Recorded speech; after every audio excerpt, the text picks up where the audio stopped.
Então, eu espero que todos estejam bem.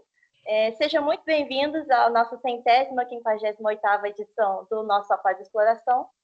O meu nome é Uriel, eu sou mestrando do PPG-100 da UNB, e hoje eu e o professor Josemar Chagas vamos estar atuando como mediadores dessa conversa com o nosso convidado, o querido diretor Márcio Meirelles. Sejam muito bem-vindos, Márcio, professor Josemar, convidados. Sintam-se à vontade, é muito bom tê-los conosco. Eu farei uma breve apresentação sobre os senhores. Vocês, por favor, fiquem à vontade para falar um pouquinho mais sobre vocês e seu trabalho após a introdução. Estou começando com o professor Josemar, que ele é o nosso mediador hoje à noite. O professor Josemar é fundador e diretor do Grupo de Teatro Científico da Universidade Estadual de Ponta Grossa, no Paraná, e ele é doutor em matemática e professor universitário do Departamento de Matemática e Estatística da UEPG. Tem uma longa carreira como ator, diretor e dramaturgo. Ele começou sua carreira em Carazinho, no Rio Grande do Sul, e ele integrou vários grupos do Rio Grande do Sul, a Santa Catarina e Paraná.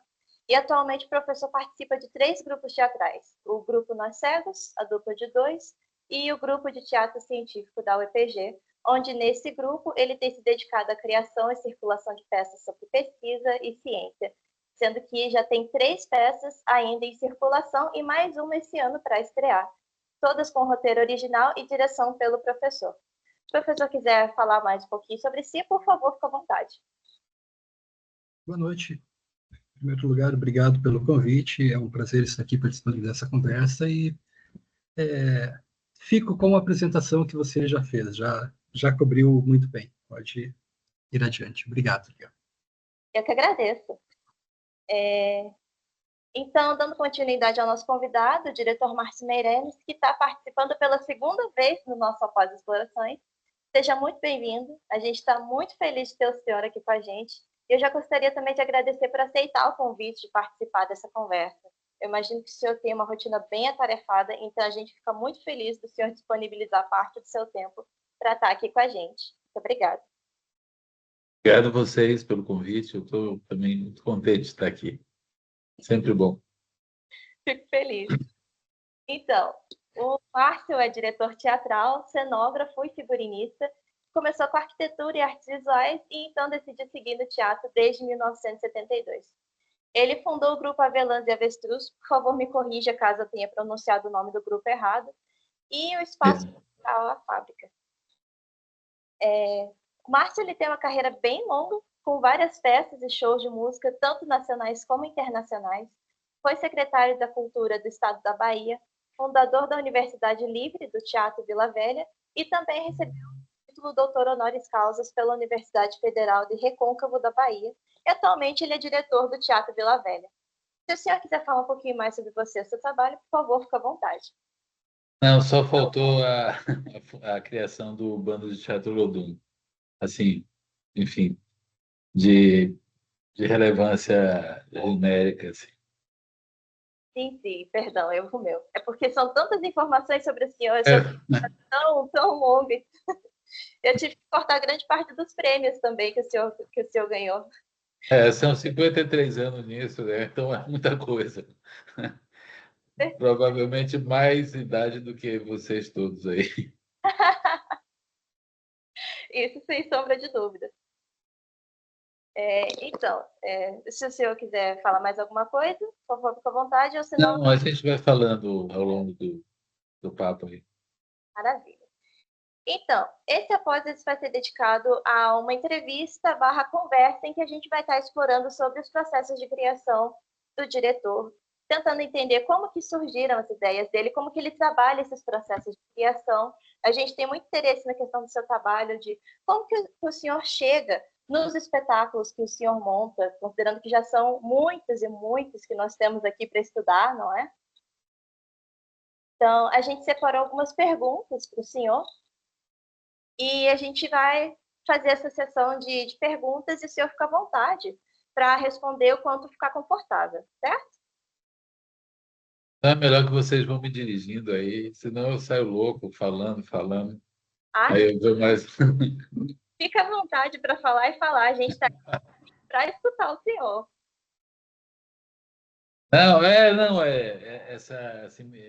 gostei muito do convite sobre essa questão dos processos de criação, né, de como surge uma montagem, uma encenação. Porque eu estou exatamente hoje foi o segundo ensaio de um novo projeto. E, enfim, é muito diverso, porque depende de muita coisa.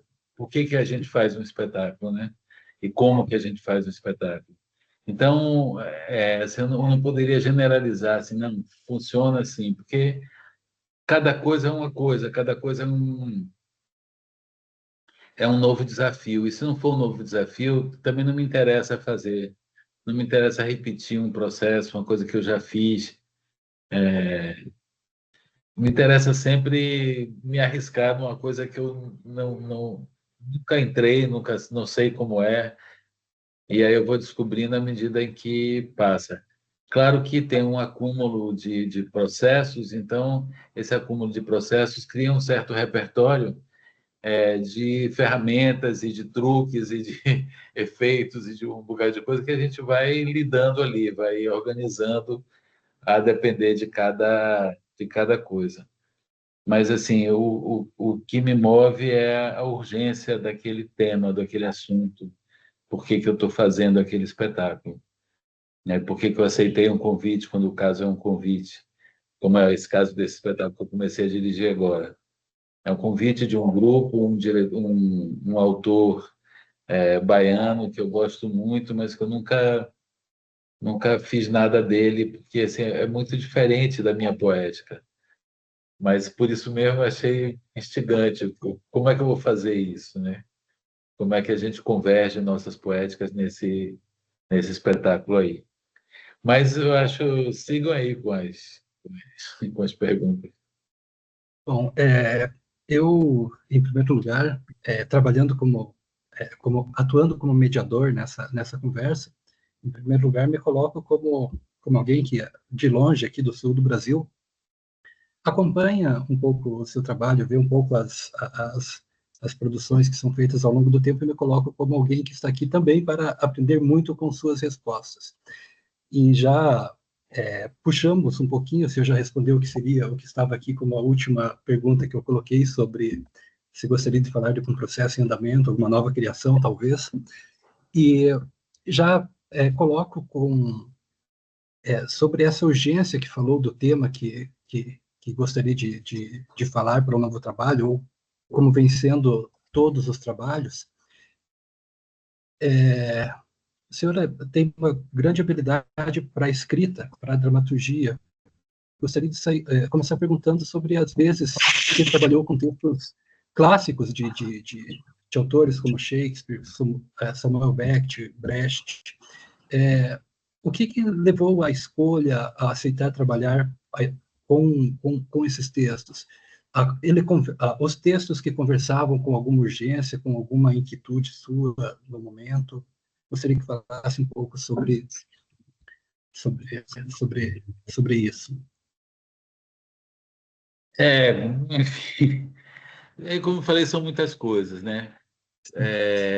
E são muitos anos, então tem uma trajetória aí, tem uma evolução também nesse caminho, né? Por que eu montava tal coisa, ou como eu fazia um espetáculo na década de 70, 80, e agora, né? O mundo mudou, todas as coisas mudaram, mas, como eu falei, assim, eu sou um artista de província, eu não tenho muitos recursos financeiros para desenvolver, nunca tive para desenvolver, talvez um ou dois ou três projetos, que aí foi legal, eu tinha tudo para fazer o que eu queria, mas a maioria das vezes eu trabalho muito sobre a escassez, né? Sobre a escassez de elementos financeiros, vamos dizer assim. Mas isso cria por outro lado, uma instigação, uma riqueza de recursos e de criar uma narrativa a partir disso aí. Então, por exemplo, enfim. Então, o que me move na verdade, o que é que eu tenho? Ou eu tenho um elenco, às vezes, que é resultado de uma oficina ou de um processo qualquer, ou alguém me convida, ou enfim. E daí, o que é que eu tenho aqui? O que é que eu posso fazer com esse coletivo de artistas, né? Que obra eu posso fazer? Às vezes já vem, a obra é essa aqui, nós queremos fazer, queremos que você dirija, e vamos lá. E aí, como é que eu lido com isso? Mas, assim, como você falou, assim, eu tenho um processo que iniciou com o Teatro Universitário em 1972, que durou uns 2 ou 3 anos, 2 anos, e me fez sair da escola de arquitetura e caminhar pelo caminho dos palcos, né, do teatro. Era o Teatro Universitário, em 72, um ano terrível, né, da ditadura, onde, enfim, desapareceu muita gente, e a gente tinha muito medo, a gente tinha e tinha o efeito mais perverso de tudo isso é que a gente não conseguia confiar em ninguém. Então, a pessoa que você estava ali namorando, na verdade, podia ser alguém que ia te delatar ou te, enfim. Então, o teatro que a gente fazia era um teatro absolutamente coletivo, onde a gente criava tudo junto, dramaturgia, enfim, encenação, atuação. A gente não tinha um encenador, um dramaturgo, alguém. Claro que tinha pessoas ali que se destacavam, tinham mais facilidade ou mais habilidade em com determinada ferramenta, no caso dramaturgia ou cenário, isso, aquilo, e essa pessoa assumia um pouco a liderança daquele negócio ali, mas era uma coisa muito coletiva. Então, o teatro, para mim, meu aprendizado inicial, minha pré-escola, foi essa. Então, eu aprendi no coletivo a construir um objeto político, né? Uma ferramenta política de conscientização, de mudança de mundo, de questionamento da ordem estabelecida. E o teatro passou a ser isso toda a minha vida. Uma coisa coletiva, uma coisa política e uma coisa que propõe uma mudança, nem que seja somente nós que estamos aqui fazendo. A gente precisa se transformar para fazer o que está fazendo. Aí depois, assim, eu tive um tempo de também fazer coisas como ator, e aí eu descobri rapidamente que eu sou um péssimo ator e que era melhor caminhar por outro caminho, e eu acabei virando diretor. E aí criei o Avelães Avestruz, que era um grupo que a gente começou em 76 e foi até 89, mais ou menos, com um intervalo grande de nada aí no meio, né? Até 83 a gente fez, depois a gente se retomou em 89 e fechou o grupo. E com a Violência Avestruz, a gente fazia um teatro muito de imagem, né? Um teatro muito visual, e a gente adaptava os textos clássicos para isso, e num processo muito experimental, e como todos nós não tínhamos muita formação em teatro, vínhamos de outros lugares, de artes visuais ou disso ou daquilo. Tinha somente uma que era uma participante, que era a Hebe Alves, que era atriz antes já do grupo, mas o grupo todo era feito por pessoas que estavam começando a fazer teatro e descobrindo teatro. Então, essa foi a minha universidade. Esses atores me formaram diretor e, de alguma forma, nos formamos atores, né? E aí, porque a gente ia em cada coisa, né? Então, por que a gente vai fazer tal espetáculo? Tinha sempre uma motivação, muito de minhas imagens e minhas vontades também de trabalhar sobre determinados temas ou sobre determinada poética ou estética. Então, o grupo fez 2 peças, enfim, uma minha, uma de uma autora baiana, e depois a gente montou logo Fausto. E aí, esse Fausto, eu tinha 3 anos, eu acho, e assim, era uma grande ousadia, né? Pegar o Faustão lá do Goethe e fazer um espetáculo onde a imagem era muito forte. E aí, esse Fausto ganhou vários prêmios e de alguma forma, me referendou como diretor, né? Como encenador. E aí, logo depois, a gente fez Alice, foi um processo longo de 9 meses, trabalhando muito sobre a ideia, ou sobre um pensamento de Grotowski, de Meyerhold, do teatro físico, mas, ao mesmo tempo, também muito de psicanálise, porque o sonho de Alice a gente transformou no sonho da família dela. Então, todos aqueles personagens, ou era o pai, ou era a mãe, ou era isso, ou era aquilo. Isso não era explicitado, mas era o modo como a gente fez aquilo. Então, a gente partiu muito de sonhos também e de muita improvisação, muita improvisação. E a gente improvisava muito. Eu não dava qual era o texto, qual era a cena. Eu dava estímulos, eles improvisavam, todos improvisavam, improvisavam. Aquilo virava uma adição, né, daquelas improvisações, aquilo virava uma coreografia. Aí depois eu dizia, a cena é essa. E aí a gente começava a moldar a coreografia, a cena, o texto, aos personagens. E, enfim, era isso.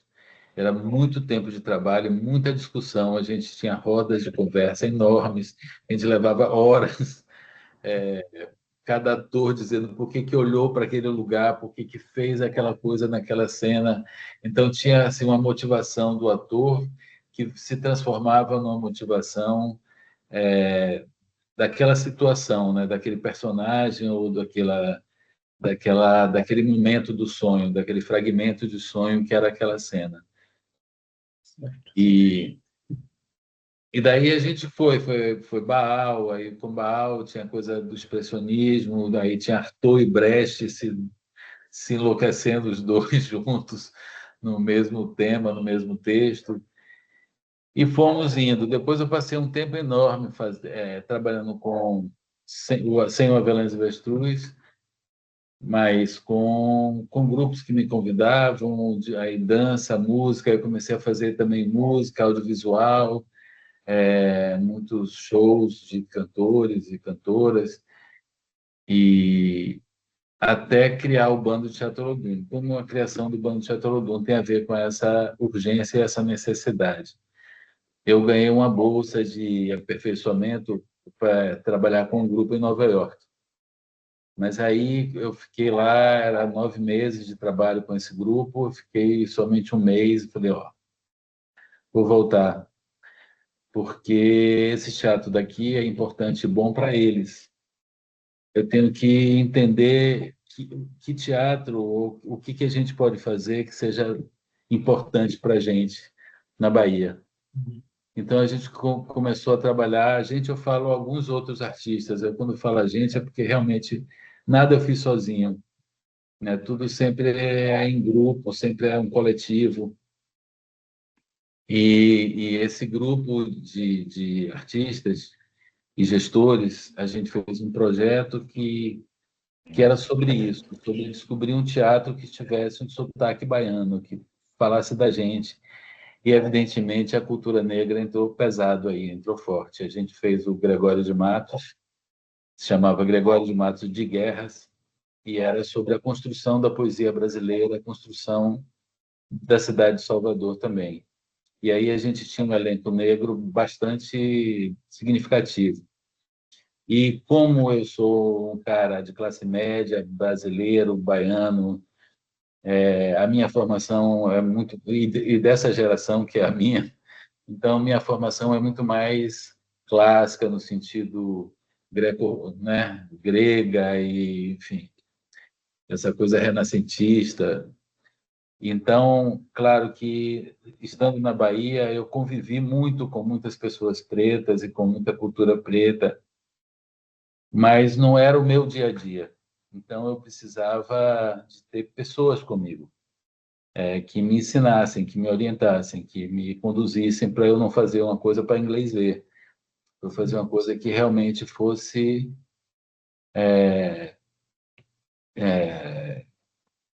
necessária, que tivesse a essência desse negócio, né? Que não fosse uma coisa de um estrangeiro falando. Certo. E aí muitas pessoas me ajudaram, vovô do Ilhaê, mãe Hilda do Ilhaê, vovô São Jorge do Olodum, um bocado de gente do Olodum, Macota Valdina principalmente, e muitos outros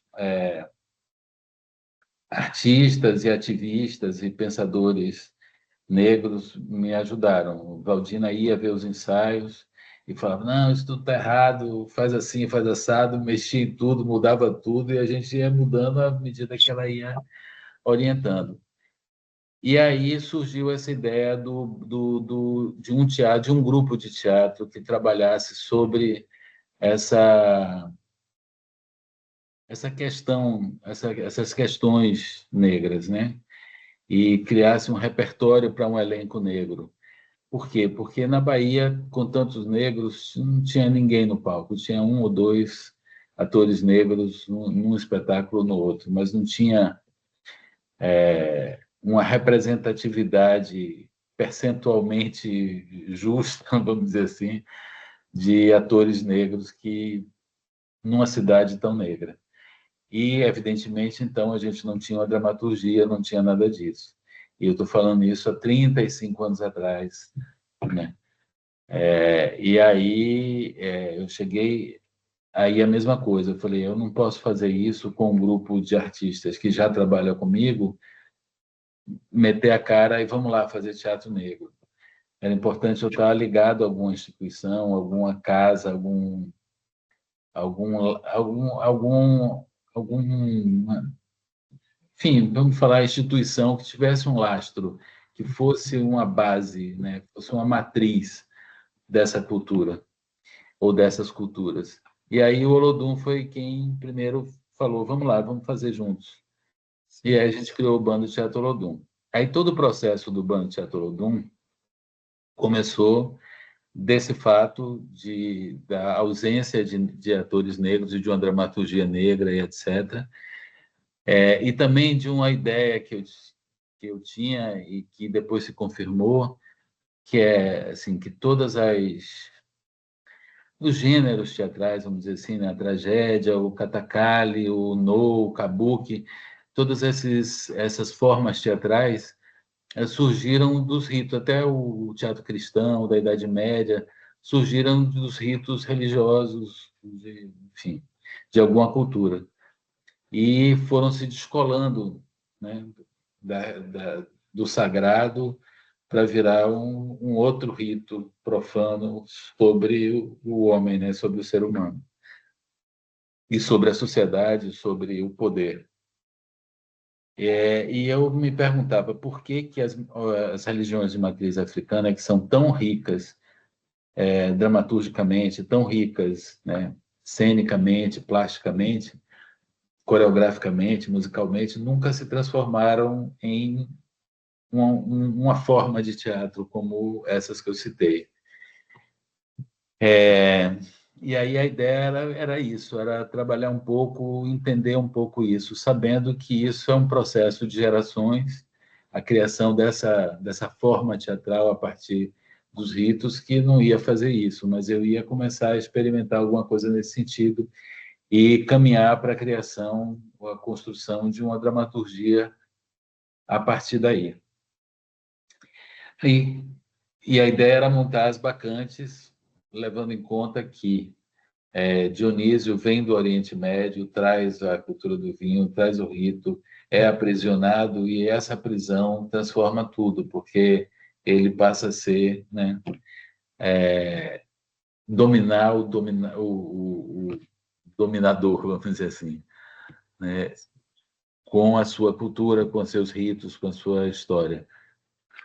Mas quando chegaram os participantes, os candidatos a participantes, vieram quase 100 pessoas para fazer as oficinas de seleção e ficaram 30, eram pessoas que vinham de um teatro periférico que naquela época a gente não tinha muito acesso, a gente não conhecia teatro de periferia, teatro de bairro, teatro de igrejas, de movimento negro, de fábrica, enfim, era muito era muito louco a quantidade de possibilidades de representação das coisas e das relações sociais, humanas e políticas a partir deles, muitos que nunca tinham visto teatro. E, e era muito incrível. Então eu falei, pô, o que que eu vou fazer com esse material tão rico, né? Não vou chegar aqui com Stanislavski, com Brecht, com isso, com aquilo. Nem porque não, eu não seguia essa coisa. Mas o que que a gente tem aqui? Como é que a gente pode criar alguma coisa? Então, na época, eu pensava muito que, assim, que o núcleo do teatro seria o personagem, a célula básica, né? Então, a gente começou a trabalhar sobre a criação do personagem e como criar um personagem com essas pessoas. A gente tinha um elenco enorme de personagens, um repertório de personagens ao redor da gente ali no Pelourinho, no Centro Histórico de Salvador, né? Então, a gente foi à rua entrevistar essas pessoas, conversar com essas pessoas e trazer material para improvisações. E começamos a criar personagens a partir dessas pessoas, mas não como uma pessoa psicologicamente construída ou que tal, ou individualizada, mas como uma máscara coletiva social. Então, a baiana de acarajé é o quê? É uma pessoa que vive de alimentar, né? Alimentar os outros, alimentar a sua família com o seu trabalho, alimentar todo mundo com sua cultura, enfim, é uma grande mãe nutriz, né, da sociedade. Então, a gente trabalhou muito sobre isso. Então, a baiana que está no Apaió, que está nos filmes, que está na série, foi essa baiana construída a partir de uma série de baianas, de uma multidão de baianas que alimentaram aquela baiana, aquela atriz, para ela fazer aquela baiana. Inclusive a irmã dela, que era baiana de acarajé. E, e aí foi isso. Então, foi criando personagens. E a gente foi, essas personagens eram construídas a partir de relações, né? Eu dava um tema ou um estímulo qualquer para criar uma relação entre aqueles dois ou três personagens, e aquilo era desenvolvido, e aí o personagem ia se moldando a partir da ação. E os personagens eram descolados de uma história. Eles eram personas, eles eram que tinham características e que essas características se adaptavam em várias situações diferentes. Que é um pouco o princípio da comédia dell'arte, do teatro popular, do mamulengo. Você tem ali uma máscara, e essa máscara tem uma função, né? E essa função pode ser colocada em várias situações onde ela aparece, onde ela é necessária. Certo. E a utilização dessas, desculpa, e a utilização dessas personas, dessa criação coletiva para a construção de uma dramaturgia propriamente dita, para aquilo que iria ser um espetáculo apresentado. Como se deu essa transição? Então, também uma coisa de apropriação de tecnologias, né? A gente, inicialmente, eu não queria que escrever aqueles textos. Então, eles eram improvisados, eu editava oralmente, falava, fala isso, fala aquilo, bota aqui, bota ali, corta isso, corta aquilo. Eles acrescentavam alguma coisa, e eu ia montando e fazendo a partir dessas improvisações, cenas, e das cenas uma estrutura. Ligava uma estrutura a outra estrutura, essa cena com aquela cena, e eles iam fazendo e iam repetindo o texto sem estar escrito, memorizado. Então, quando algum ator saía e entrava outro ator para fazer aquele personagem, os outros que contracenavam com ele é que passavam para ele o texto dele, porque os outros que dialogavam sabiam o texto do outro. Então, era uma forma de transmissão oral que eu achava e acho que tem a ver com essa cultura, né, ancestral, como é que as coisas se deram, como é que se dá a cultura popular e tudo mais. E, assim, mas tinha uma autoria, porque eu dava o tema, eu dava a condução, às vezes o personagem estava ali, eu falei, bom, você é casado com esse personagem daqui. você é filho daquele personagem dali. Então, eu ia construindo o personagem a partir dessas relações e o ator ia respondendo a isso, né? Ia botando corpo nessa criação que ia surgindo ali na hora. E aí, assim, por exemplo, a estrutura do Apaió com a morte dos meninos e que é aquela coisa que os meninos são anunciados o tempo inteiro até aparecer no final. Isso é uma estrutura, é uma dramaturgia que fui eu que criei.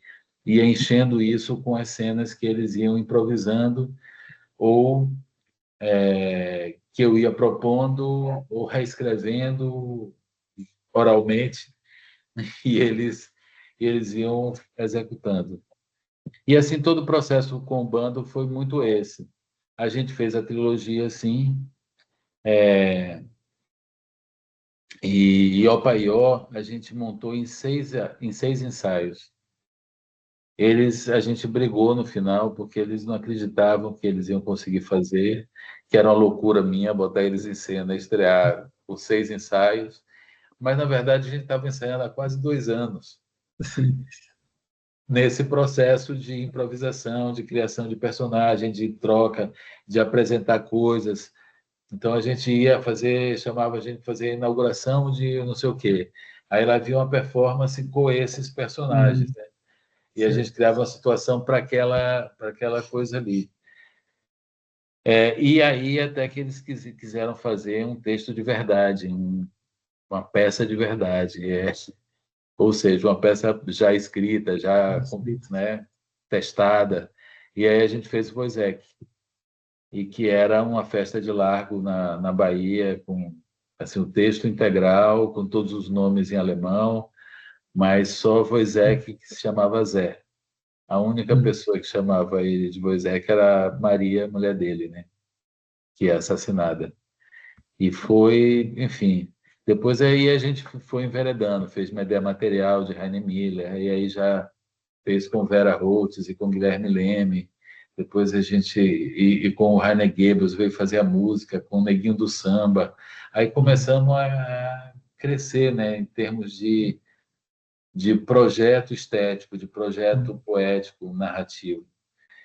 História bonita, bacana, a forma de criação, a forma de construir o grupo, a forma de colocar as pessoas em cena, mesmo, como falou, com 6 ensaios, não acreditando, e acredito que aconteceu muito bem essa estreia depois Não, desse... foi assim, no quarto ensaio eles brigaram comigo, eu briguei com eles, a gente não se falava mais. Mas O esse... quinto, o quinto ensaio, o ensaio geral, a gente não se falava, eu só dirigia, mas nem bom dia, nem boa tarde, nem nada. Eu entrava, saía e pronto. Aí a estreia foi um sucesso estrondoso, as pessoas uivavam, e aí todo mundo veio assim meio cabreiro, sabe? Aquela coisa, enfim, E uma aí coisa foi de isso grupo. quererem fazer uma escrita, uma peça. Fica. Então, aí essa peça, essa poesia que foi no meio, foi entre o Paió e o Bye Bye Pelô, que foi essa nossa praia foi a primeira. Essa nossa praia assim uma apresentação de fim de oficina, né? Acabou a oficina de seleção, vamos fazer isso aqui, vamos apresentar isso aqui e vamos montar as bacantes, que a ideia era essa. Aí, quando a gente apresentou essa nossa praia, também foi um sucesso, e a gente ficou 4 anos fazendo essa nossa praia, ao lado de outras peças também. E nunca montamos as bacantes, porque eu soube nesse momento que Zé Celso queria montar, estava no processo de montar. Eu falei, bom, deixa ver o cara lá fazer, eu prefiro ver o que ele vai fazer do que me arriscar a fazer outra também. E realmente é incrível as bacantes dele. Mas, enfim, aí é isso. Aí a gente fez essa trilogia, fez esse texto do Wozzeck, fez depois outra coisa, depois fez o Bye Bye Pelô. E aí, depois que a gente fez Bye Bye Pelô, um jornalista amigo meu, ele me insistia para escrever esses textos, porque ele achava que era, Registro, e né? é, Sim. e é um registro de um processo de uma comunidade, que foi a reforma do Pelourinho, mas é um registro, uma narrativa feita pelo teatro, não pela reportagem, ou pelo texto acadêmico, ou por um estudo sociológico, mas pelo teatro. Então, esse registro está lá. E ele insistia para eu escrever, para a gente escrever isso. E eu falava que não, porque não via sentido, porque achava que ninguém ia montar isso. Para que eu vou escrever? Para quem vai ler? Quem vai montar? Mas ele insistiu, insistiu, insistiu. Aí, um belo dia, ele chegou e disse: olha, tem um patrocínio para publicar o livro, publicar a trilogia. Aí eu falei: bom, então ganhou. Me comprou, né? Me comprou no patrocínio. E aí a gente sentou e escreveu as 3 peças, e estão registradas por causa disso. Mas elas, depois desse registro, elas foram alteradas, né? As montagens que a gente fez depois, a gente seguia ainda o texto que está lá escrito, mas com alterações, enfim. É um texto vivo, de qualquer forma. Depois a gente fez o... Desculpa, o texto, como todo texto teatral, é vivo, enquanto se trabalha com eles, enquanto se está trabalhando, montando, é vivo. E que bom que ficaram esses registros, então. Registro o momento, como foi criado. E a gente também gostaria de ouvir o senhor falar um pouquinho dos seus registros de diretor, de como se tinha o caderninho de diretor, como fazia os seus próprios registros sobre o processo de criação. Eu estava dando uma Pode olhada falar algo assim? e o senhor tem documentado até 2019, não é? Como é? Blog do senhor Martin Meirelles. Eu não vi a pergunta. Léo, ficou um pouco travada a sua fala. Pode repetir? Perdão, é porque o senhor tem um blog na internet que documenta até 2019 esses pensamentos, não é? E eu tenho no ISU, do Teatro Vila Velha, são 10 publicações, 10 livros chamados Um Artista de Província, que é um registro mesmo que assim, a gente ganhou, eu ganhei é uma coisa que eu queria fazer, refletir sobre isso que você está falando, assim, e refletir sobre esses processos.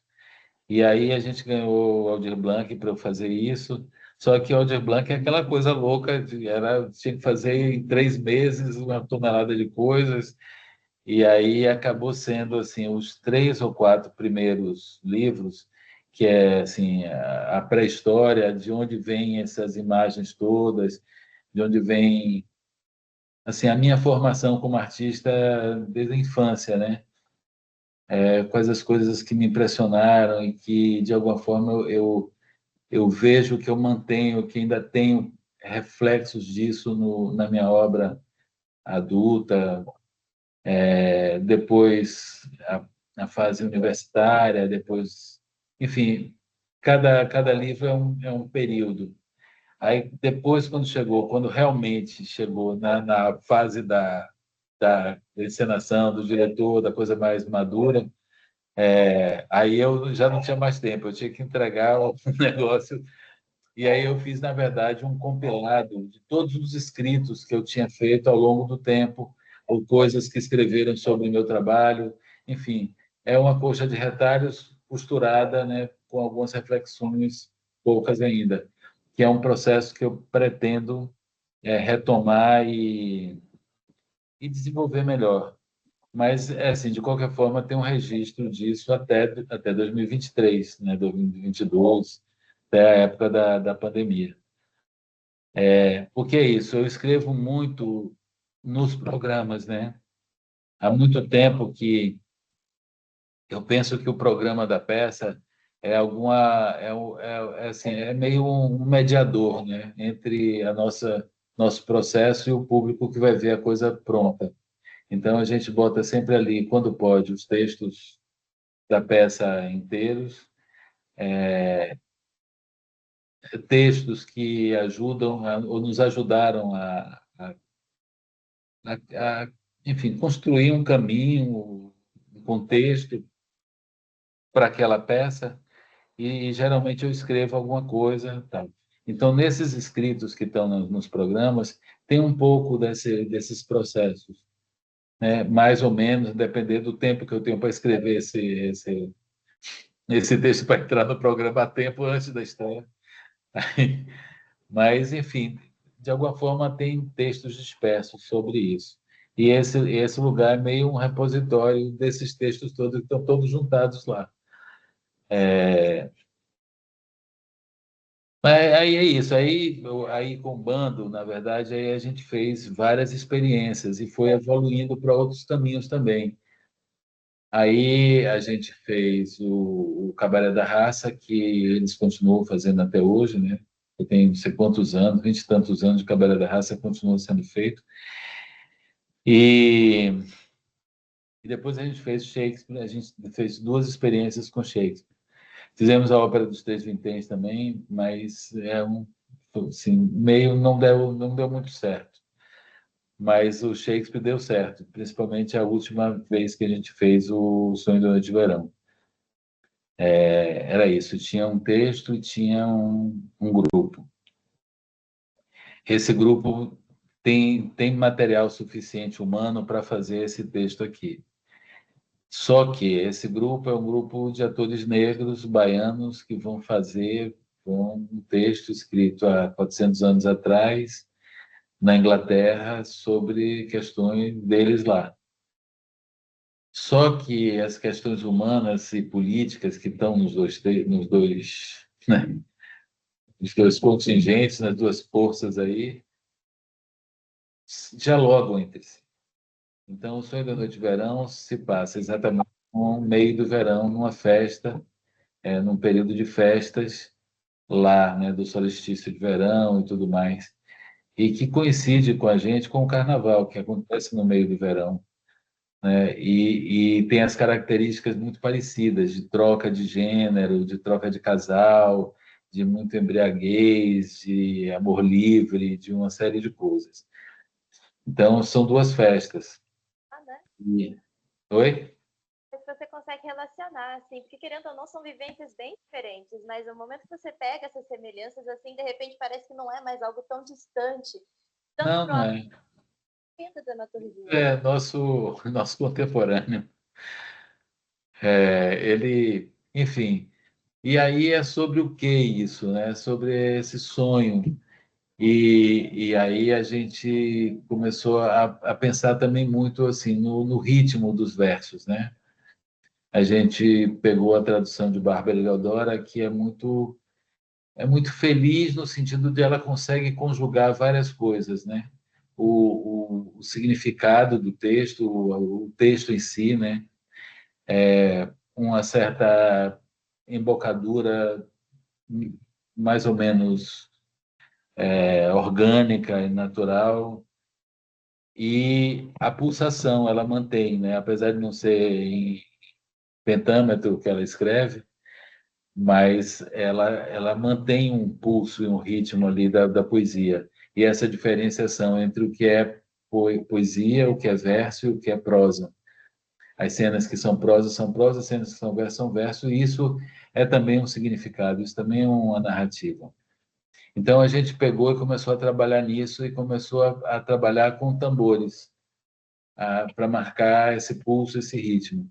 E aí a gente resolveu que cada personagem seria um ritmo de carnaval. O Jexá, samba reggae, não sei o quê, cada personagem. Então os atores falavam e os outros percutiam. E eles tentavam encaixar o verso no ritmo. E aí ficou quase meio musicado, né? Então os amantes, os dois rapazes falam em rap e as meninas falam em arrocha. Então aí eu briguei com o compositor se recusava a fazer o arrocha para Shakespeare. Eu falei, e enfim, depois a gente se entendeu e fez e foi incrível.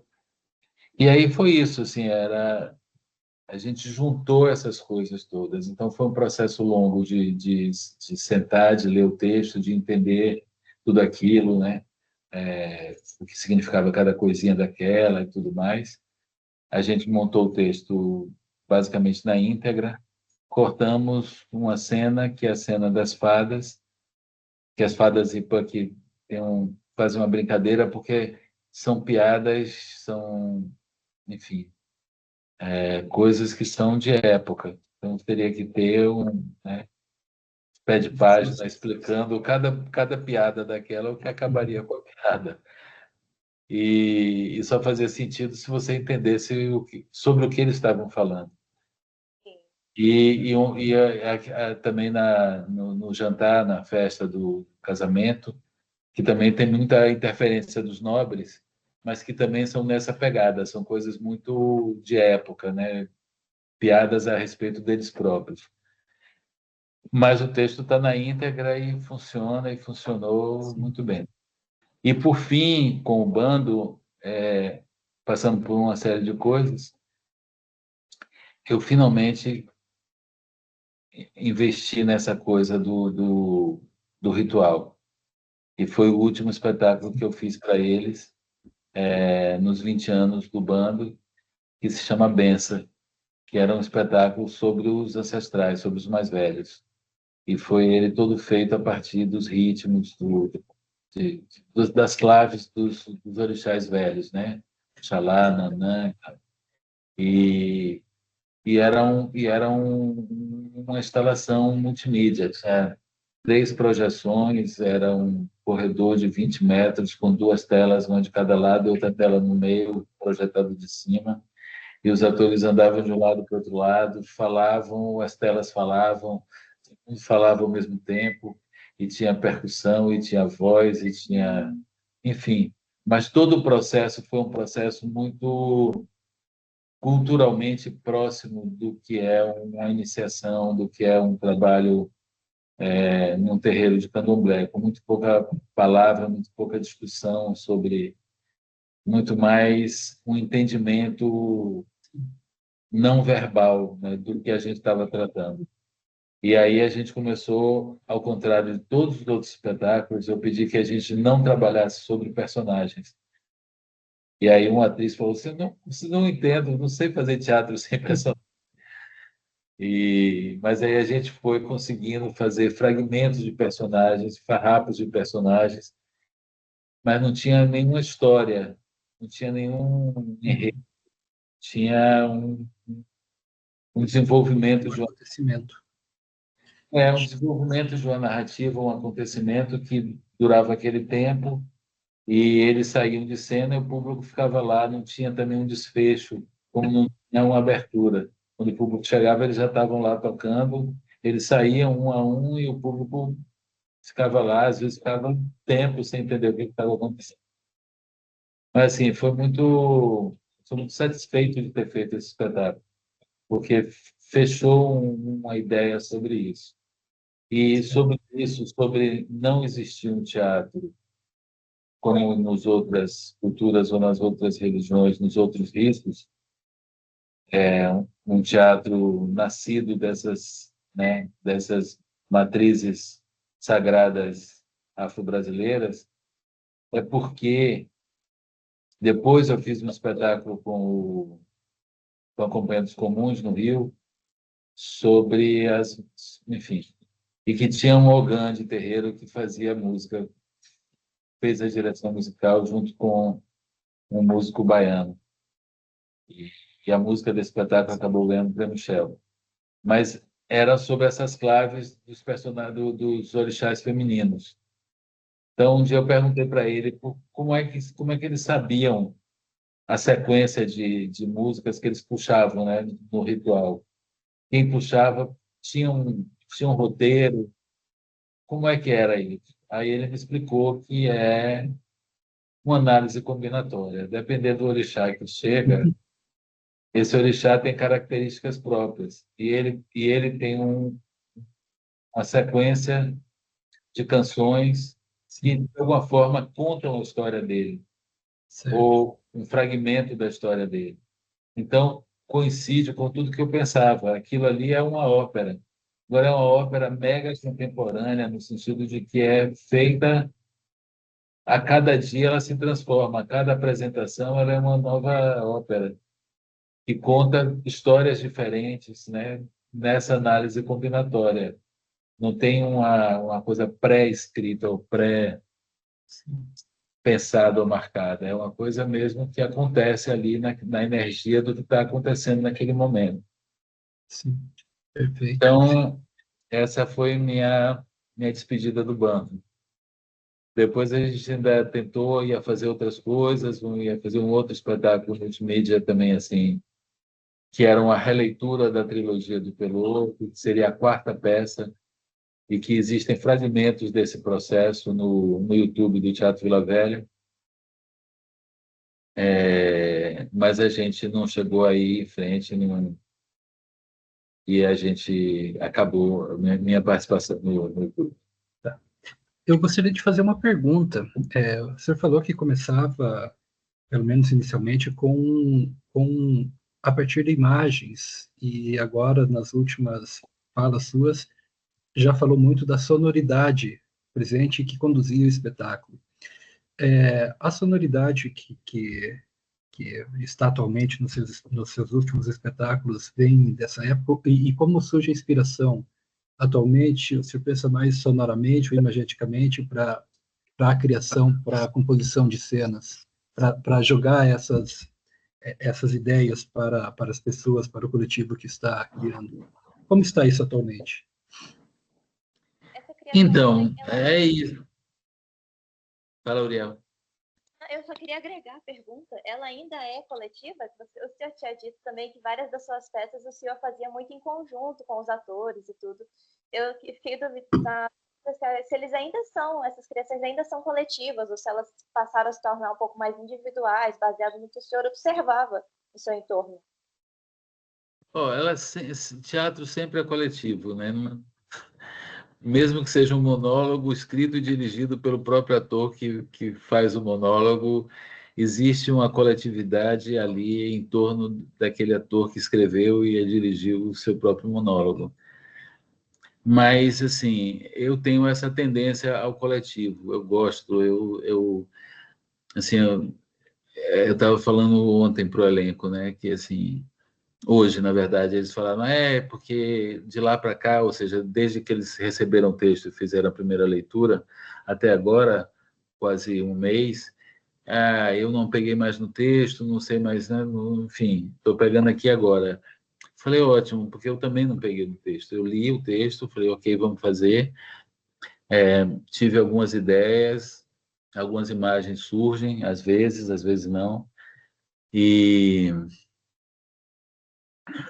aí, quando estou na mesa, quando estou com o elenco, quando ouço as vozes ou as formas de falar, é que vão surgindo essas relações. E aí a gente agrega, né, os outros artistas. Então, eu sempre trabalho muito, já de um tempo para cá, eu tenho trabalhado sistematicamente com vídeo nos espetáculos todos. E com música sempre. Com música sempre. Sempre tem um músico que trabalha junto. Às vezes é o mesmo músico durante um período da minha vida, às vezes são outros. Mas eu também tenho isso. Eu gosto muito de trabalhar com os mesmos parceiros, porque, por exemplo, o Rafael Grilo é o cineasta, o videomaker que me trabalha comigo já tem alguns anos. Então, atualmente, assim, ele assiste o ensaio e já propõe, e já é o que eu queria, a gente já está junto. O músico também, Ramon Gonçalves, o João Meirelles, que tem trabalhado comigo recentemente. Também a gente meio se entende e vai. Então, o Ramon, a gente fez o último trabalho que a gente fez foi o Senhor Oculto, que é uma tradução cênica do Médico e Monstro. E com o texto de Mônica Santana e é um monólogo. É o mesmo ator, enfim, faz o Jekyll e Hyde. E aí ele antes dos ensaios, ele já propôs a música. Aí eu sentei e falei com ele, ó, eu não vi a música, eu falei, ó, eu acho que a gente tem que criar uma, enfim, uma paisagem sonora para toda vez que ele é Hyde e outra vez para toda vez que ele é Jekyll. E tem algumas interferências nessas paisagens, né?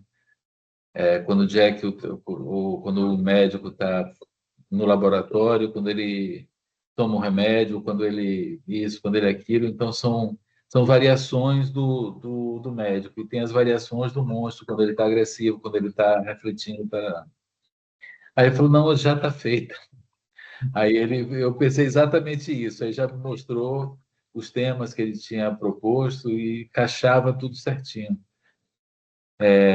Geralmente é assim, se o espetáculo dura 1 hora de música, 1 hora de vídeo, 1 hora de texto e atuação, né? Sim. E mesmo assim, eu tenho trabalhado com 2 atores, 1 ator, 3 atores.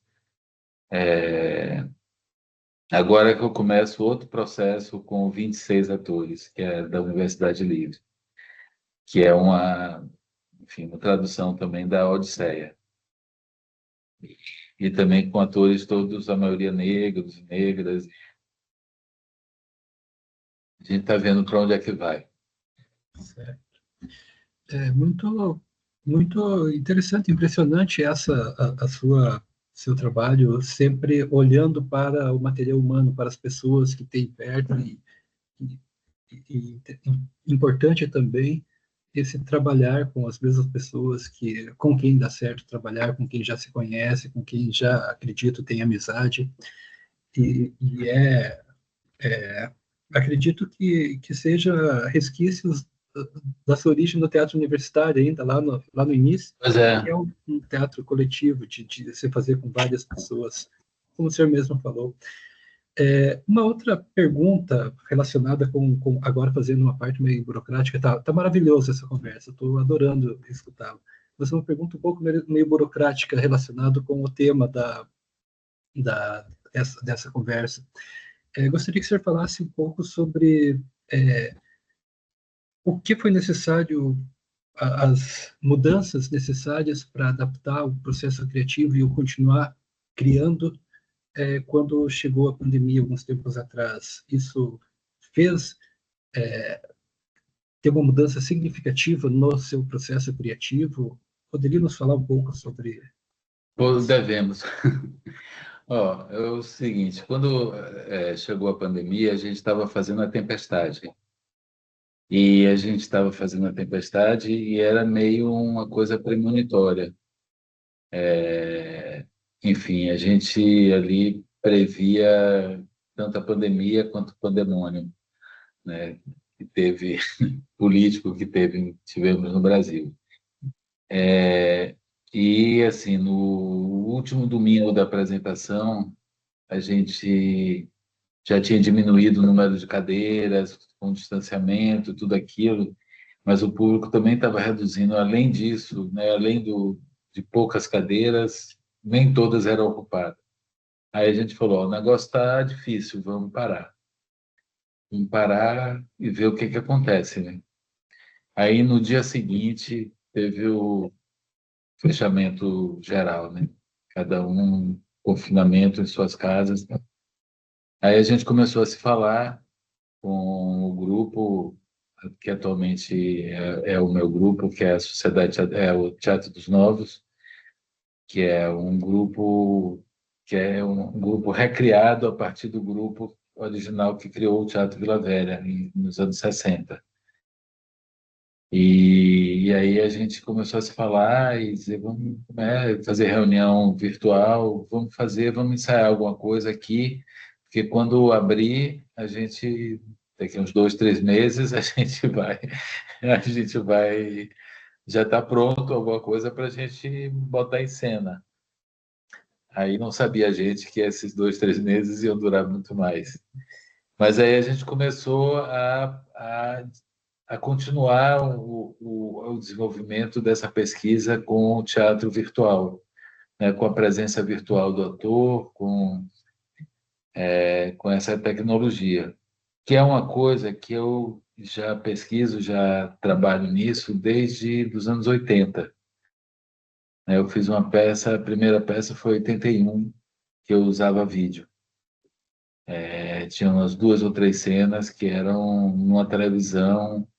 Agora, isso era uma máquina pesada de gravar e tal. Nós fizemos porque a gente fez em parceria com o Instituto Goethe, né? E eles tinham equipamento, então a gente podia fazer. Mas desde então a gente tem, e eu tenho buscado, pesquisado isso, né? Essa coisa da presença virtual, enfim, da transmissão em tempo real.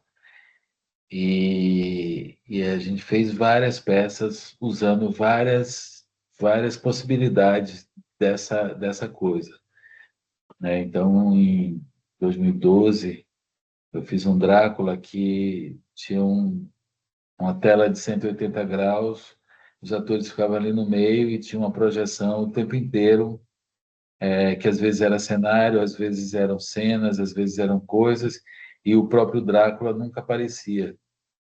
Todas as cenas que o Drácula aparece, elas eram edições de vários filmes de Drácula, né, com vários atores diferentes, mas que era aquela cena ali.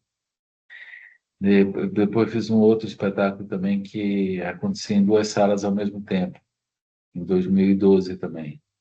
Era uma história de 2 senhoras que morreram e estão esperando, isso a gente só vai saber no final, estão esperando, nem elas sabem, estão esperando o irmão que está para morrer também, para elas irem embora.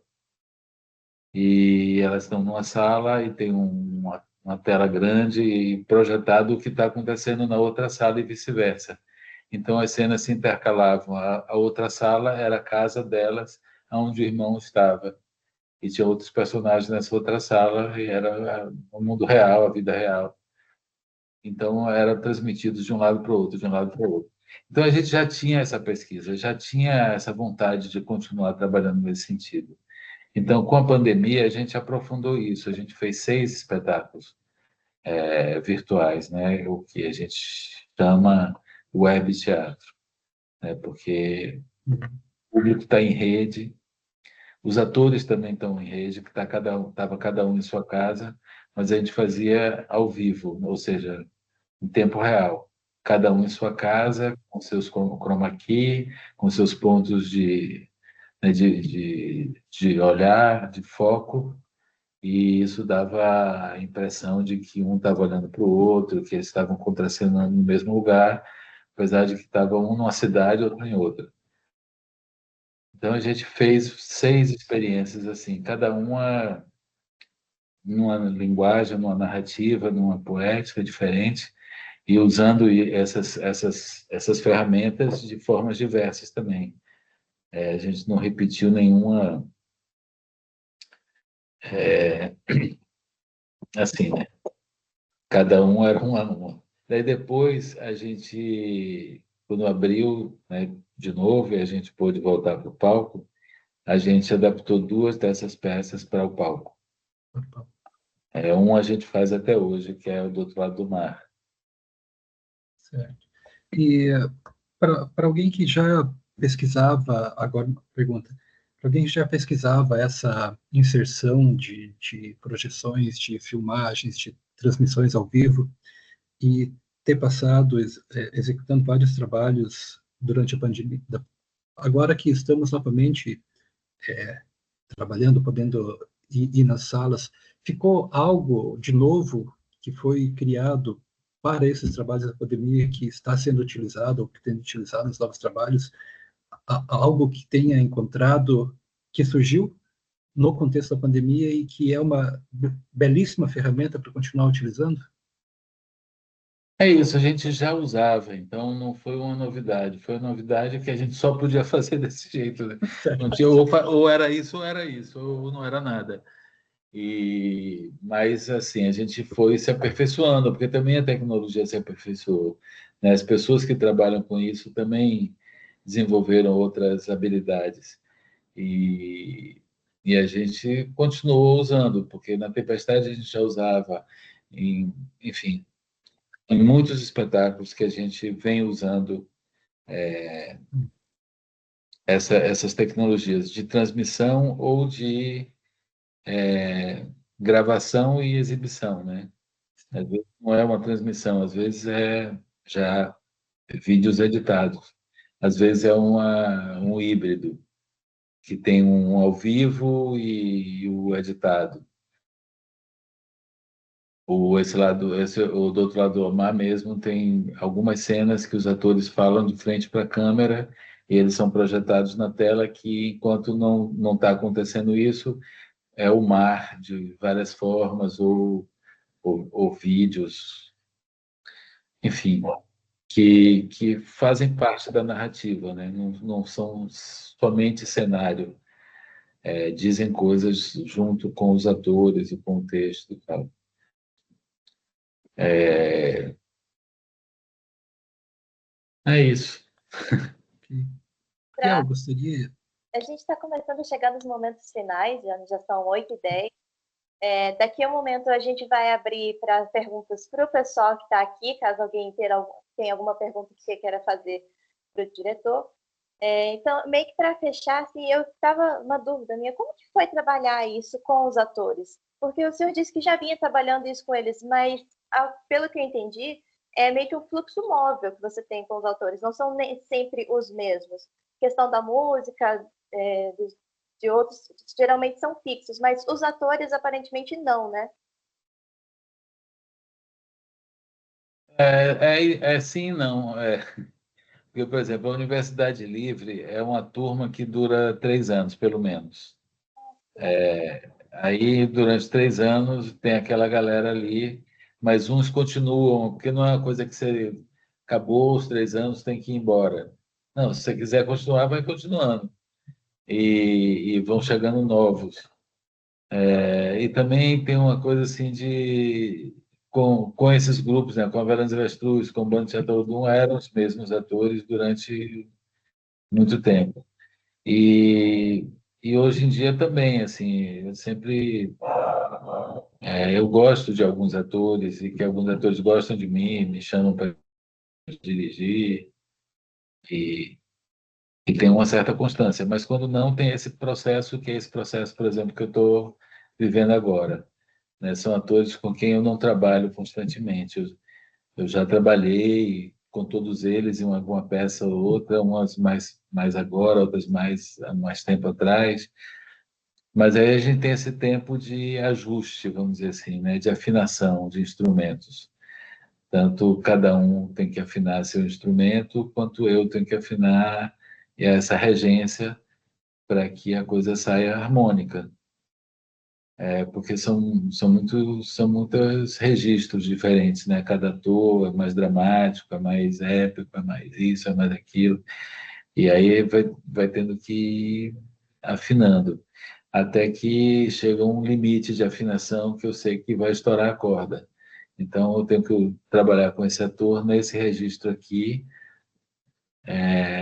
sem, enfim, maneirando ali como é que faz, mediando aquelas formas, aqueles estilos, aquelas poéticas de cada um, que é a obra dele também, que é o estilo dele.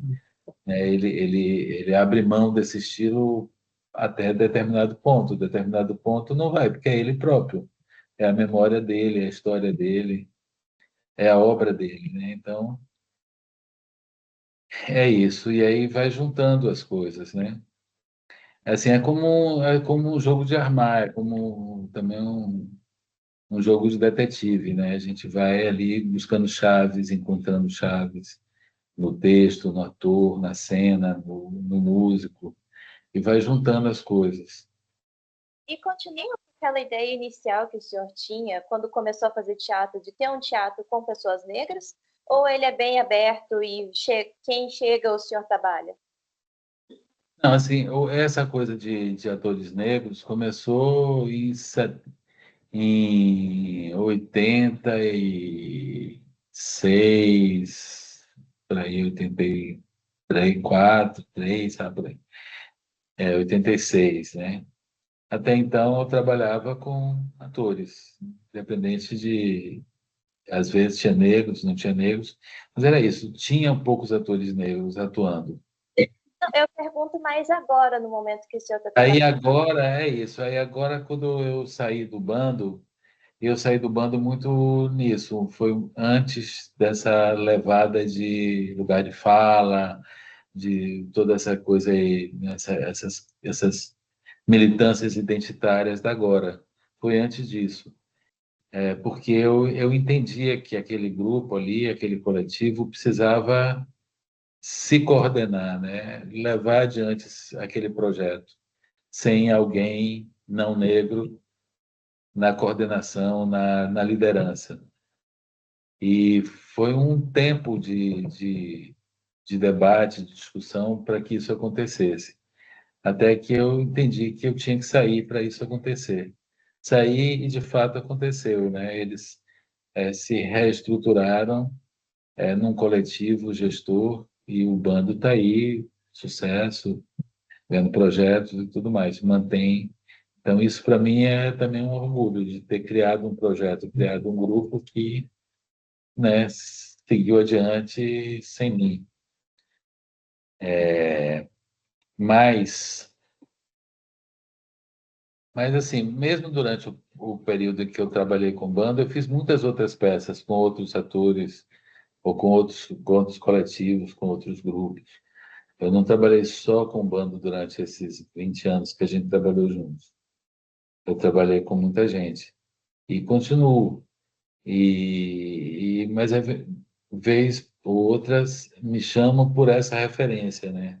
Então, o Sesc São Paulo me chamou em 22 para fazer uma Revolta dos Búzios, muito tendo essa referência de um diretor baiano que trabalha, né, nesse registro aí. E era um elenco majoritariamente negro. Tinha brancos também, porque tinha a corte portuguesa, tinha né, a elite baiana, e eram atores brancos que faziam. Mas... E agora também a Universidade Livre virou um pouco isso de novo, porque, como agora a gente tem um patrocínio da Fundação Banco do Brasil, a gente pôde fazer o que já queria fazer desde 2013, a inclusão de pessoas pelo talento delas, pela vontade delas, pelo compromisso delas de fazer teatro e que não podiam pagar a, o investimento, né? Porque como a gente não tinha patrocínio para pagar as pessoas que iam dar, os colaboradores de dança, de música, disso e aquilo, a gente tinha que pagar. E quem ia pagar se não tinha um patrocinador? Todo mundo estava ali envolvido. Então, era preciso um desembolso mensal para a gente manter a Universidade Livre. Isso foi durante 10 anos. E agora, esse último ano, a gente pôde ter essa possibilidade de chamar pessoas de baixa renda, inclusive dando uma bolsa, porque mesmo assim já tentou dar bolsa, assim, de não cobrar, mas já lideranças comunitárias falaram para a gente, ó, não adianta, porque essa galera não pode dar esse tempo que é preciso para se formar aí, se eles não ganham alguma coisa, pelo menos para levar para casa. Eles geralmente ajudam em casa, né? E aí agora eles ganham uma bolsa e a gente está fazendo. Então é evidentemente um elenco majoritariamente negro, que é com esse elenco que a gente vai fazer a Odisseia. Mas assim, é isso. Eu gosto da diversidade, não não do consenso, né? Então é bacana poder trabalhar em várias camadas, vários tons, várias referências. Agora mesmo a gente está vindo de Portugal. A gente fez um projeto quer dizer, a gente fez um projeto, não, nós fomos convidados para participar de um projeto de um grupo de lá, sem palcos. E aí era um diretor, Graham Pulin, que é um diretor lusitano, vamos dizer assim. Ele é inglês, mas mora já em Portugal há 30 anos, mais do que ele morou na Inglaterra. E eu como diretor. Aí tinha Leonor Kiel, que é uma dançarina, atriz portuguesa, e Cristina Castro, brasileira. Aí tinha um músico lá, um músico cá, e a gente fez esse trabalho, parte virtualmente, parte presencialmente. Aí eles vieram para cá, a gente estreou aqui, aí fomos lá, apresentamos, fizemos uma turnê lá. Aí, em 2023, a gente fez um outro trabalho com esse mesmo grupo, com atrizes de São Tomé e uma atriz portuguesa. Então, assim, essa diversidade é que me encanta, entendeu? De poder trabalhar com vários artistas de diversas formações, ou, enfim, origens, memórias, histórias. Sim, porque é justamente na diversidade que nasce o teatro, né? Foi dali que começou.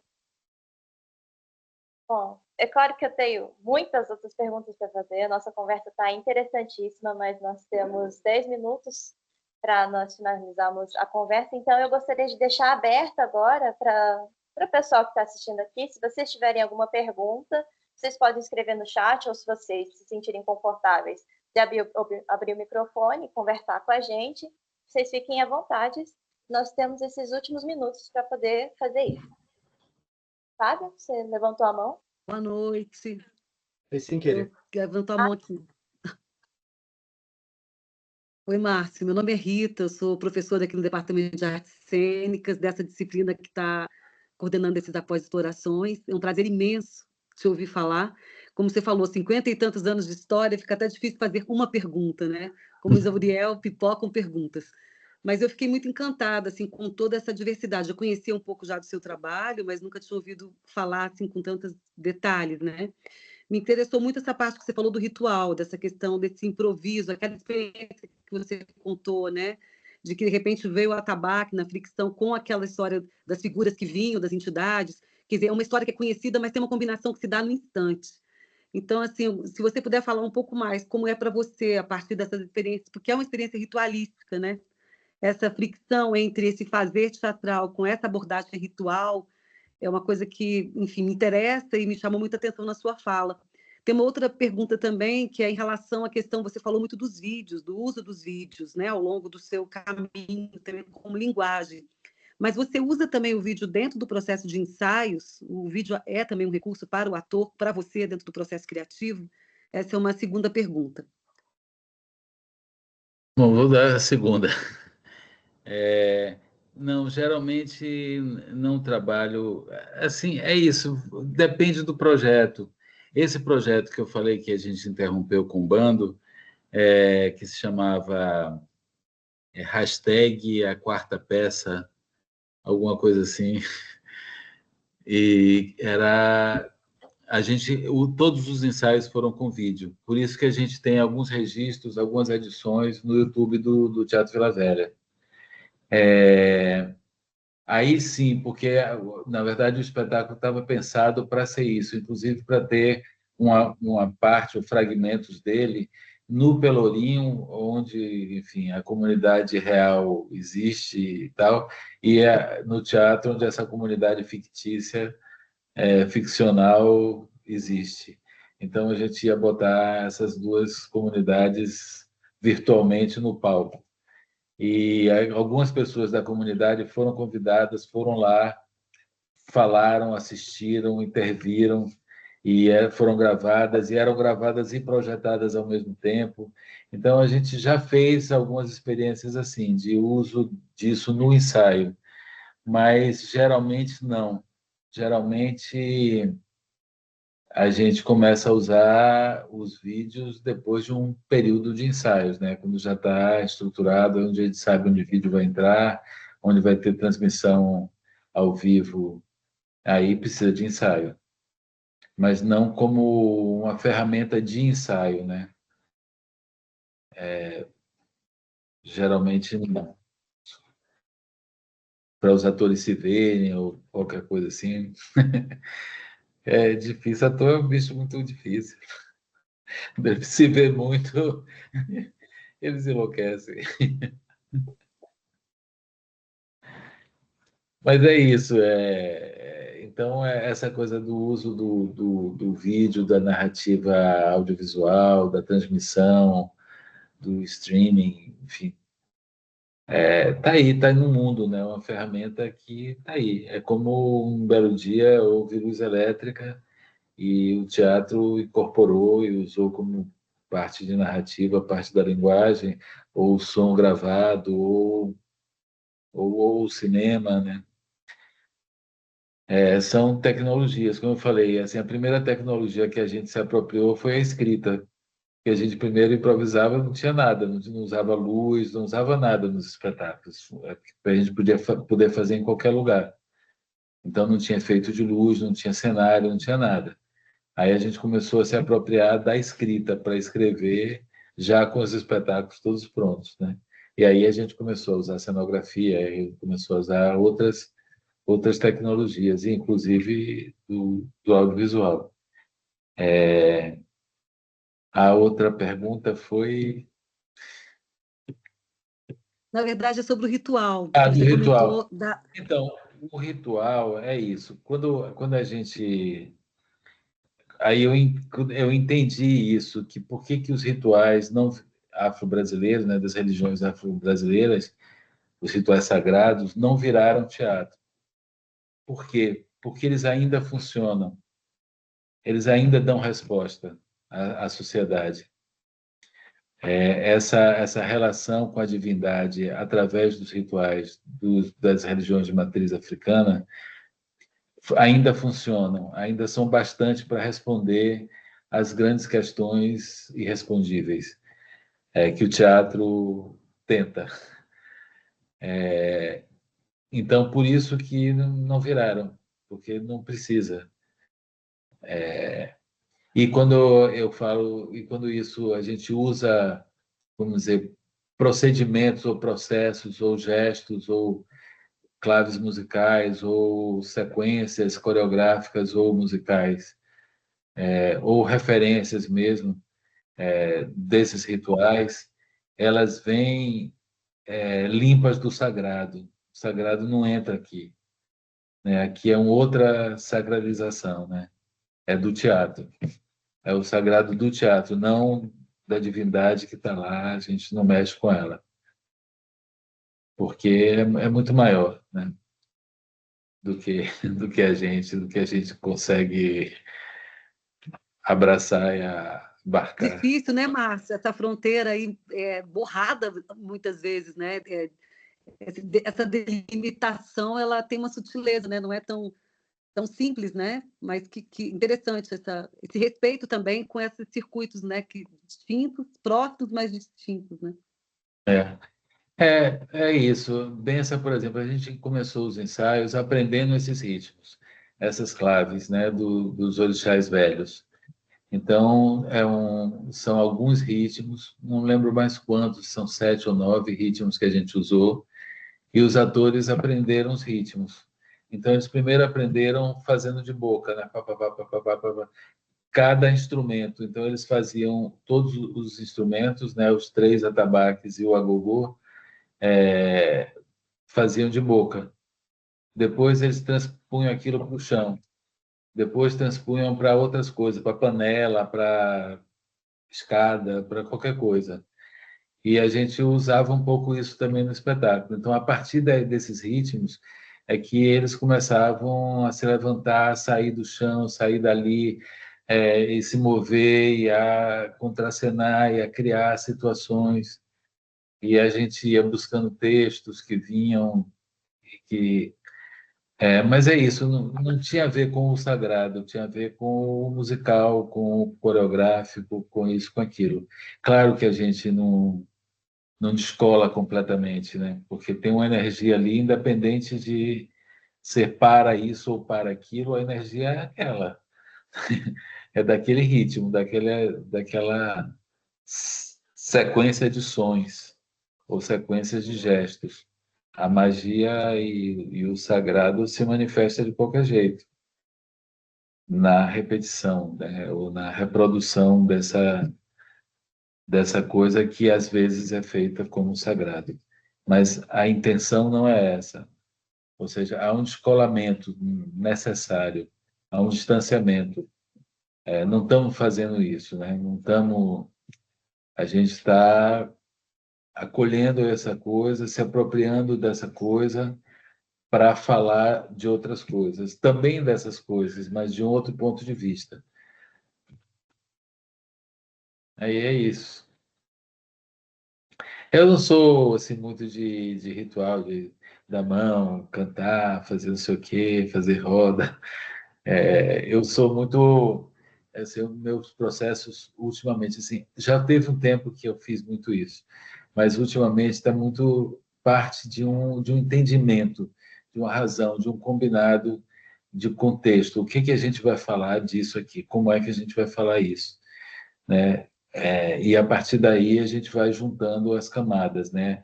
O som, o figurino, a maquiagem, a luz, o vídeo, isso, aquilo, o movimento, enfim. Mas parte de um entendimento do que para a gente chegar ao como, né? Não é uma coisa que eu já trabalhei muito com essa coisa de induzir, de o ator chegar ali e ser meio no inconsciente, meio sem saber como é que estava chegando, e depois ele ia se apropriando dessa forma de chegar não racional. Mas de um tempo para cá, talvez até a partir do bando, na verdade, ou um pouco antes, tem sido muito a partir do racional mesmo, do o que que eu quero fazer, o que que eu quero falar, o que que precisa ser dito, o que que a gente precisa colocar na ágora, né, para ser debatido. E aí as coisas vão surgindo, né, as formas, os comos, mas os queis para mim tem sido mais importante. A Maíra levantou a mão?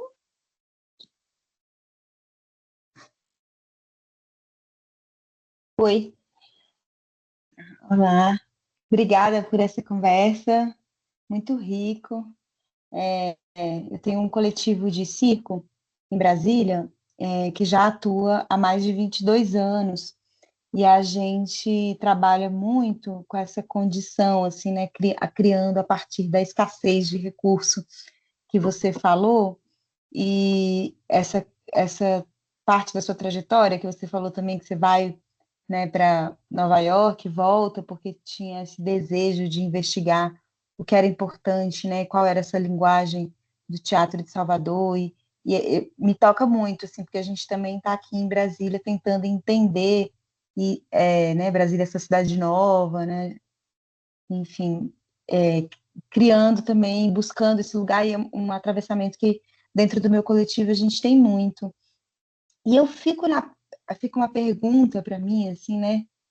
Você que já tem essa trajetória, que já conseguiu criar, né, um jeito de fazer, né, uma forma,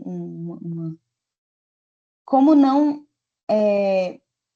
colocar essa escassez de recurso como uma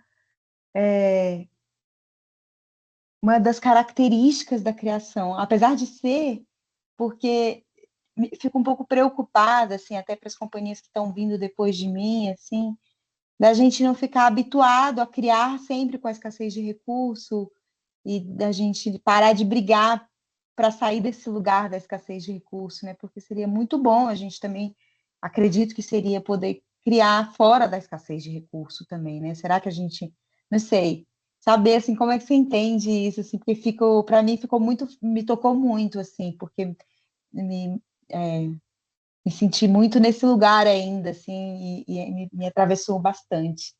Aí, queria te ouvir um pouco sobre esse lugar aí. Então, assim, durante 20 e poucos anos, eu busquei um lugar, né, um espaço que abrigasse esse trabalho, né, esse trabalho continuado, constante. porque assim, eu não me lembro de mim não fazendo teatro, não estando ensaiando ou em cartaz, ou enfim. Claro que houve muitos momentos assim, quando fui secretário, fiquei 4 anos, fui diretor do TCA, fiquei muito mais tempo sem fazer teatro do que fazendo. Mas é isso, tem uma coisa que é um movimento contínuo de fazer, né? É uma necessidade que eu acho que eu tenho de fazer teatro.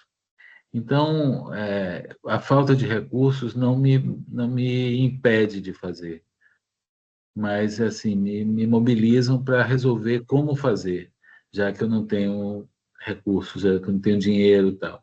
Então, já fiz peça Fatser, tinha 80 pessoas em cena, e foi assim, só vou fazer um Brecht, vou fazer um Fatser, quem quiser venha. E aí começaram a chegar pessoas. E aí ensaiava um dia, uma semana, ia embora, voltava, outros vinham. Aí acabou que um belo dia já tinha um bocado de gente, falou, ó, chegou, agora é com essa galera aqui que a gente vai fazer. Aí o figurino era uma camisetas, assim, estampado o nome do personagem e pronto, entendeu?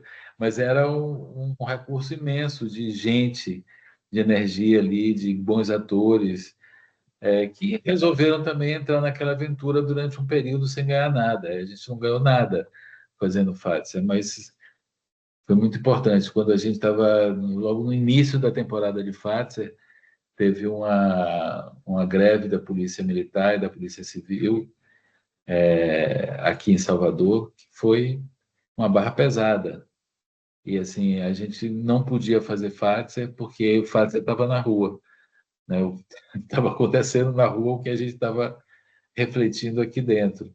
Então a gente começou a refletir com isso nas redes. Ainda não era esse universo de redes sociais, 2001 e tal, mas já tinha internet, já tinha e-mails, a gente já começava a mandar fragmentos para a rede, fragmentos do Fatse falando sobre a vida real.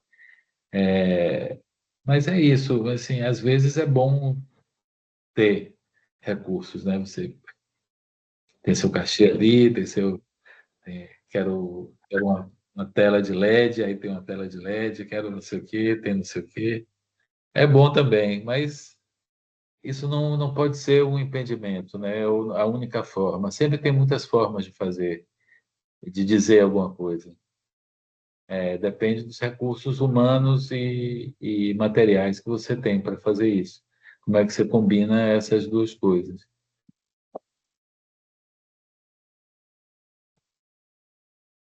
Não sei se era isso. Tá ótimo, obrigada. Obrigado a você. Mais alguma pergunta, gente?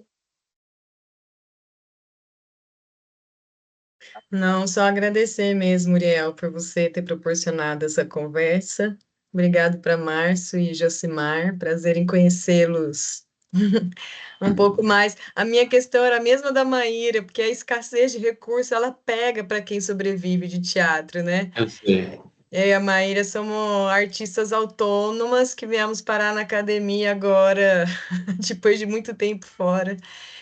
E é forte esse tema para a gente, né? Acho que talvez a gente esteja na academia para ter menos escassez, talvez, né? Então, é isso. É uma faca de dois legumes, né? Essa coisa da academia para suprir a falta de recursos acaba, enfim, criando uma outra falta de recursos, né? De um risco que a gente corre quando não tem nenhuma rede de suporte, você tem que arriscar mesmo. Agora, assim, a minha formação foi muito assim, né? Eu não fiz escola, nenhuma escola. Eu fiz arquitetura 1 ano e meio, saí fazer teatro e pronto, aprendi a fazer teatro fazendo. Só que eu aprendi a fazer luz, técnica, som, bilheteria, portaria, gestão, produção, comunicação, tudo. Então, a Universidade Livre é um pouco esse princípio. né? Enfim, trabalham na linguagem em si, né? Nas diversas linguagens necessárias à construção de uma obra ou de um objeto cênico, que música, percussão, blá, blá, blá, mas também trabalham na técnica, gestão, produção. E agora a gente está trabalhando com Libras, eles estão todos aprendendo Libras, e daqui a pouco vão aprender audiodescrição e também técnica, porque como a gente também está organizando o acervo do Teatro Vila Velha, que são quase 100 anos de teatro brasileiro ali, de documentos, eles também estão aprendendo a manipular documentos, higienizar, e enfim, todo aquele procedimento de organização, restauro e tal. Então, dá para viver de teatro sem fazer somente estar no palco, né? Porque assim, eu sobrevivi também fazendo isso, fazendo luz para um, figurino para outro, fazendo não sei o que para um, e aí vai juntando os caquinhos. Também era outro momento do mundo, né? Era muito diferente. Há 50 anos atrás, 40, 30 anos atrás, como a gente conseguia sobreviver era bem diferente da agora. Agora, a falta de recurso, eu não sei se eu não tivesse o Teatro Vila Velha, se a gente não tivesse construído isso, porque eu falo, não tem recurso, mas eu tenho um palco. Eu tenho um palco com praticáveis. Eu tenho um material de cenário que está lá. Eu tenho 30 e tantas, 40, 60 saias que eu uso em todos os espetáculos, seja lá qual for o espetáculo, são as mesmas saias. Não tem dinheiro para fazer um figurino para cada peça. Então, todas as peças usam o mesmo figurino e elas são ressignificadas porque são usadas de outra forma, mas é a mesma roupa. E a gente não esconde isso, né? Isso virou uma linguagem, virou até uma brincadeira. Eu dirijo saias, não dirijo atores. Mas é isso, a gente vai enfim, vai se virando. Assim, o fato é que a gente não pode parar. Essa é a maldição e a bênção. Queria agradecer também, Márcio, pela generosidade com a qual o senhor veio conversar conosco aqui, foi falando de sua história, de seus processos e respondendo as perguntas. Então, um agradecimento muito grande pela generosidade das suas respostas e dessa grande aula que o senhor nos ministrou hoje. Obrigado. Muito obrigado a vocês por ouvirem, por me chamarem. Eu acho que é importante, uma obrigação compartilhar, né, as coisas. Elas podem, de alguma forma, ser úteis, de alguma forma, para outras pessoas também. Não sei. Muito obrigado E o pela bom, Márcio, é que vai oportunidade. ficar gravado, né? Essa conversa vai ficar gravada, então muita gente não pôde vir nesse horário, mas vai ficar gravada, então outras pessoas também vão ter oportunidade de ouvir. Muito obrigada Beleza. mesmo. Obrigado. Então, gente, muito obrigada por terem comparecido hoje. Eu acho que a conversa ela rendeu muito. A gente sai daqui agora com muitos aprendizados e muitas dúvidas ainda, porque eu acho que 1h30 não é o suficiente para a gente ouvir tudo que o senhor tem a dizer. É tanta coisa. E sempre fica esse gostinho de quero mais, quero mais. Então, eu gostaria muito de trabalhar com o senhor futuramente, a gente conversar mais vezes, se possível. Mas agora eu só tenho a agradecer por tudo que o senhor veio a fornecer para a gente. E foi um prazer estar aqui mediando essa conversa com o senhor, com o professor Josemar. E meu agradecimento a todo mundo que compareceu aqui também. Obrigada, gente. Vocês são incríveis. Obrigado a todo mundo aí. Então, bom descanso. Muito obrigada por hoje. Tenham uma boa noite e se cuidem. Tchau, tchau, gente.